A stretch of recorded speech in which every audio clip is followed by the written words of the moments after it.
Sedicom, ikigo ca Diocese nkuru ya Bujumbura co kumenyesha amakuru. Ese Kristo yomenyekana?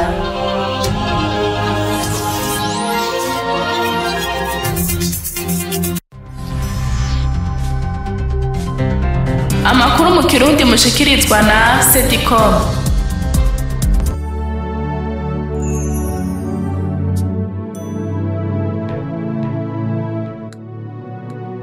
Ndabaramutse bakunzi b'ikigo ca Diocese nkuru ya Bujumbura cyo kumenyesha amakuru. Ndabaye n'ikaze muri ano makuru yo kuva ku genekerezo rya 4 gushika ku genekerezo rya 10 Munyonyo, mukayakurikirana kuri wezi 3 akaburungu Archdiocese de Bujumbura akaburungu BI, akaba agizwe n'ingingo zikurikira. Ku munsi w'Imana igenekerezo rya 10 Munyonyo, nyene cubahiro Musenyeri Gervase Bashimubusa yarashikirije Paroisse rya Rusera patiri mukuru mushasha mu nkuka y'imisa yaherejwe ku isaha 4 z'umurango. Abasaserdoti n'abakristo bo muri Paroisse Kamenge barahimbaje umuvunyi wa Paroisse yabo umwiranda Guido Maria Comfort mu nkuka y'imisa yaherejwe na patiri Mario Policini ku munsi wa 2 genekerezo rya 5 Munyonyo. Umuvukano witiriwe inshuti za Yezu wifatanije n'umuryango w'abanagwe muri mutima mwiranda bo muri Paroisse Mukiza mwiranda baragendeye Paroisse Muramvya kugira babashikirize ibikoresho vy'iranda vyo mu ngoro y'Imana ryo mwibohero rikuru rya Muramvya. Aya n'ayandi ni mukanya udrade kaze ni Jengiranda yabashikirize.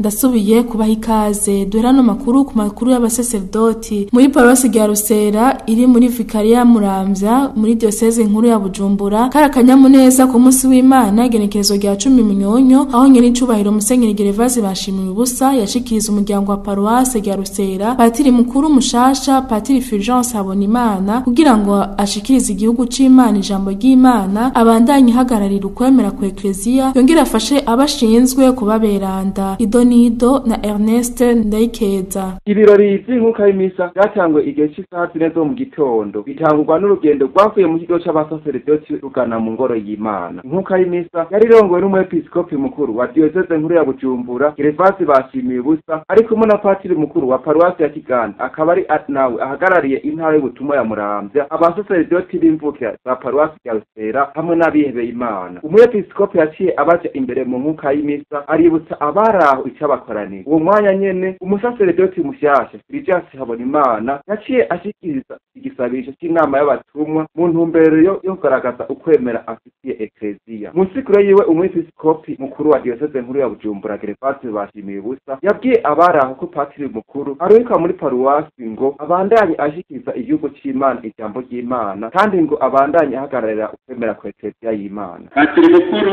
arungitswe n'umwepiskopi ngo abandanye ashikiriza igihugu c'Imana ijambo ry'Imana. Arungikwa n'umwepiskopi ngo abandanye ahagararira ukwemera ku Ecclesia, kwa kwemera mwabonye yabanje gusubiramwo kugira ngo yerekane ico yemera, yerekane kandi n'icyo azohagararira muri iyi Paroisse. Patiri mukuru arungikwa mu Paroisse kugira ngo yongere afashe abashinzwe kubaberanda ngo baze bashobore gushikira ubuzima bw'amaho mw'ijuru. Isiko y'ijambo ry'Imana ihetse patiri mushasha Fulgence Habonimana yaciye asubiramo ikesi indagano yagize umunsi yatikwa mu ibanga ry'ubusaserdoti. Umwepiskopi yaciye amuha ifunguruzo z'isengero n'izitabernakulo. Mu gusasira inkuka y'imisa patiri mushasha wa Paroisse ya Rusera yarashimiye umwepiskopi ku mabanga yamushinze. Nagira nkegurukira umwungere wacu ahejeje kunshinga ubutumwa bushasha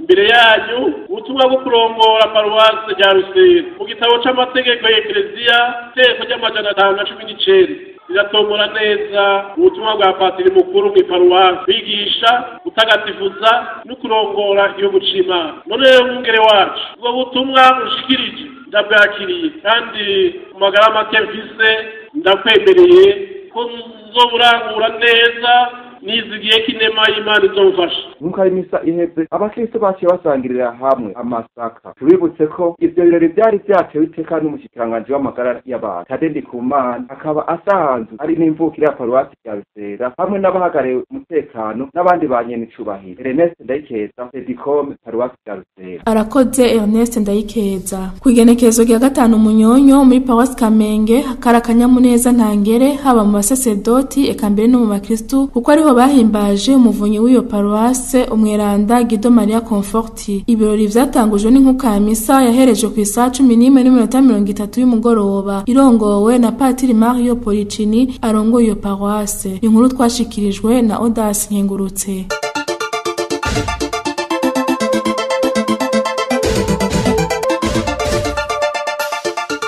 Tuje mu makuru y'imihari n'imigwi ku mugoroba wo ku munsi wa gatatu igenekerezo rya gatandatu Munyonyo niho imisore n'inkumi baherutse kunagurwa muri Mutima Mweranda bo muri Paruwasi Kinindo bakigwa na bene wabo bari mu muryango w'abanaguwe muri Mutima Mweranda n'ihwaniro ryabo bita igicaniro kiba buri munsi wa gatatu. Ladislas Muhizi batanguriye ku gisabisho cyo kuri Nahazimana akurikira inyigisho yatanzwe na Alice Gwamo asanzwe arongoye uwo mugwi muri Paruwasi Kinindo. Yabasomeye ijambo ry'Imana ryavuye mu gitabo c'umuhanuzi Yoweri ikigabane ca kabiri kuva ku murongo wa 21 gushika ku murongo wa 27 hamwe n'ikigabane ca gatatu kuva ku murongo wa 1 gushika ku wa 5. Yaciye ashima kubabwira abakera n'abashasha icari cyo umuryango w'abanaguwe muri Mutima Mweranda yo wavuye naho ugeze ubu yishimikije ivyanditse mu gatabo kanditswe na Foyer de Charité. Nyuma y'izo nyigisho twarabajije bamwe mu baherutse kunagurwa muri Mutima Mweranda batubwira uko biyumva nuko bakiriwe mu uwo muryango mu Kinindo bimaze guhinduka mu buzima bwabo nk'ivyamwa vy'inyigisho bari bamaze mw'imisi muri Foyer de Charité. Twarahimbawe, barahabaye, baradashigikira, baratwereka yuko tutiyemeje ibintu bitari ivyo, ariko baratwereka yuko hariho ivyamwa bindi, baratubwira ko bari barasengeye abajene kugira baronke abajene cane. Turanezerwa cane nuko twasengewe, tuje ahantu badukeneye, ahantu hari ubumwe, hari abakristu, nukuri vyaduhezagiye cane. Turakengurukira rwose biva ku mutima, turakengurukira n'umusaserdoti wacu nawe nyene yaje kudufata ku mugongo. Nari kinebwe cyo kuvuga ishapure, sinigera numva ko novuga ishapure ndayiheze, nkumva umenga irandambira, ariko ndayivuga atangorane. Sinshobora kuryama ntavuze ishapure. Mu gatondo naravyuka aho gusenga nkihutira kuraba telefone, nkaje kuri WhatsApp, no gusenga nace ndavyibagira. Umunsi wose karenga ntasenza, ariko ubu ndayakira, ariko nabanje gusenga. Noshingira intahe Yesu Kristo kuko ngene nigeze kugwara akankiza, ariko kare numva umenga sinovyuhaka kubivuga, nkumva umenga ndafise ubwoba ukuntu, ariko ndumva ubwoba gusa n'uburiko burahera nahatari cane, ariko ndumva yuko umenga ubu birapfuma bisumba uko nari meze kare ntaraja muri izi nyigisho zo kunagurwa. Wamenyesha ko habonetse abarenga gato 63 baherutse kunagurwa muri Mutima Mweranda bagizwe n'imisore n'inkumi. Uyoboye uwo mugwi akaba yashimye gutanga inyigisho ivuga inkomoko ya Renouveau Charismatique kugira ngo bashasha n'abakera bamenye neza ivyo barimwo, baheze bame ivyamwa vya Mutima Mweranda kandi ngo babisasagaza aho babaye. Ladislas Muhizi ku bwa Sedicom muri Paruwasi Kinindo. Tugushimire Ladislas Muhizi. Tukiri mu makuru imihari n'imigwi nyene muri Paruwasi Mikari Mweranda karakanyamuneza kadasanzwe aho mu mugwi Nahazimana baririmbira Imana bitiriwe Yozefu Mweranda bakira abashitsi baje babagana bagenzi babo mu mugwi witiriwe Luka Mweranda wo mu bwibutsa Imana bw'abasirikare bo muri Paruwasi Kristo Umwami aho hari ku munsi w'Imana igenekerezo rya 10 Munyonyo. Inkuru ya Claver Kayoya. Mu gisabisho c'inkuka y'imisa catanguye igihe c'isaha 4 zuzuye neza. Inkuka y'imisa irongowe na nyakubahwa Patiri mukuru Leonard Nimbona hamwe n'umusaserdoti w'umushitsi Anatole Gisaninyange. Nyakubahwa Patiri mukuru yabanje kubaha ikaze.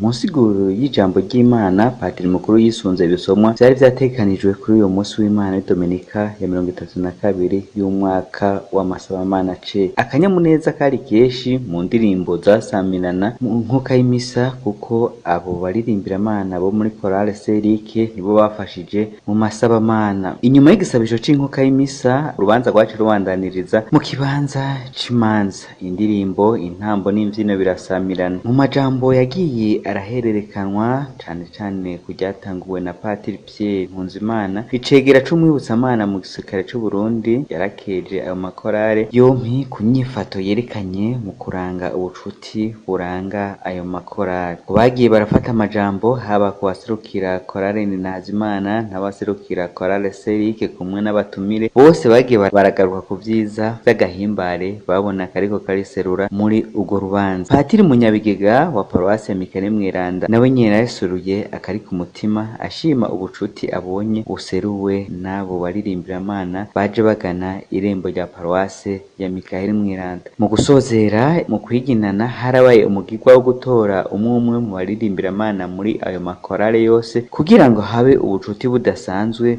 umwe n'uyundi azogume aza aributsa ubwo bucuti berekanye. Urubanza rwasozerewe igihe c'isaha 12:25 mu kanyamuneza ntangere ko kwiginana nk'uko vyari vyamye bibaranga kuva mu ntango. Claver Kayoya, Paruwasi Saint Michel, ubwa Sedcom. Arakoze Claver Kayoya. Umuvukano witiriwe inshuti za Yezu wifatanije n'umuryango w'abanaguwe muri Mutima Mweranda wo muri Paruwasi Mukiza Mweranda baragendeye Paruwasi Muramvya kugira ngo babashikirize ibikoresho vyeranda vyo mu ngoro y'Imana ryo mwibohero rya Muramvya. Inkuru ya Marie Chantal Nzeyimana. Ku munsi w'Imana igenekerezo rya 10 Munyonyo, abakristo bahurikiye mu bwoko Hazimana inshuti za Yezu muri Paruwasi Mukiza Mweranda bahurira mu ijabo ya kabiri iminsi yose ku munsi wa mbere igihe c'isaha 12 zo ku mugoroba baragize urugendo rugana Paruwasi ya Muramvya aho bari bagiye gushikanira ituro ry'ibikoresho bazokoresha mu nkuka y'imisa mwibohere rukuru rya Muramvya bigizwe na altari, ibitambara bisasa kuri altari, intebe umusaseredoti yicarako mu nkuka y'imisa hamwe n'imeza y'ukuri ariyo basomera ko ijambo ry'Imana. Eric Ndayizeye yaserukiye inshuti za Yezu ati muri vyinshi Imana yaduhaye twashatse kwifatanya n'abavukanyi bacu bo mwibohero kugira bazoronke ikibanza bahuriramo n'umukama gisukuye kuko nabo nyene Imana irabakunda. Ivyo bikoresho bikaba vyashikirijwe abasaseredoti barangurira ubutumwa muri Paruwasi ya Muramvya kugira nabo bazobishikirize abakristo bo mwibohero rikuru rya Muramvya.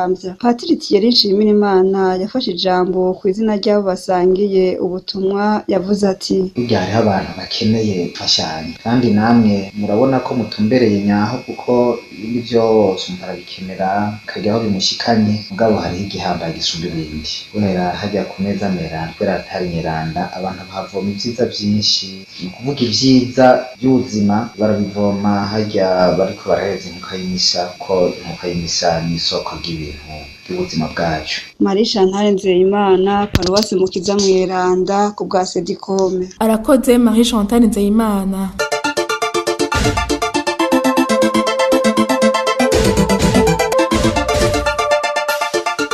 Tuje mu makuru yandi diocese nkuru ya Gitega yarahimbaje ku munsi wa gatandatu igenekerezo ry'icenda Munyonyo imyaka 60 imaze bongera batangaza icese ibikorwa by'inama nkuru ya diocese yabaye mu mwaka wa 2009 no kugurura umwaka w'ubutumwa wa 2019 gushira umwaka wa 2020. Ivyo birori bikaba vyabereye mu nkuka y'imisa yahereje na nyiricubahiro Musenyeri Simoni Ntamwana umwungere wa diocese nkuru ya Gitega. Iyo nkuka y'imisa ikaba yari yitabwe n'abanyiricubahiro batari bake harimwo n'intumwa ya Papa mu Burundi. Ni inkuru twashikirijwe na Patiri Theophile Ndayishimiye. Sozera no makuru ku makuru yanyu n'ubweranda Papa Francisco aho yahereza inkuka y'imisa ku munsi wa gatandatu igenekerezo ry'icenda Munyonyo bariko baribuka ihezagirwa gisengero ry'umucunguzi i Roma. Yishimikije ibisomwa vyeranda vyo kuri uwo munsi mwe n'ubweranda Papa Francisco yashikirije abaraho amajambo 3 azobafasha cane cane mu mwaka w'ubutumwa barimwo. Abari mu muryango wa diocese yarabatumiriye kuba batumwa b'inkuru nziza mu gisagara c'i Roma. Abasasedoti nabo abatumirira gufasha abemera bose kumirira ku mukama ukumviriza ijambo ryayo bakabegeza kure abo bose bashaka kubahubisha ngo babakure mu nzira y'inkuru nziza. Abagize imigwi nshingwabutumwa yabibukije ubutumwa bwabo bwo kwegera abantu bose bo mu gisagara c'i Roma, cane cane mu gushinga uburyo bushasha bokoresha ngo bashikire uwutemera wese akaba atari no muri ekleziya. Muri iyo nkuka y'imisanye n'ubweranda Papa Francisco yaratanze cese ubutumwa ku bari mu migwi nshingwabutumwa muri diocese y'i Roma.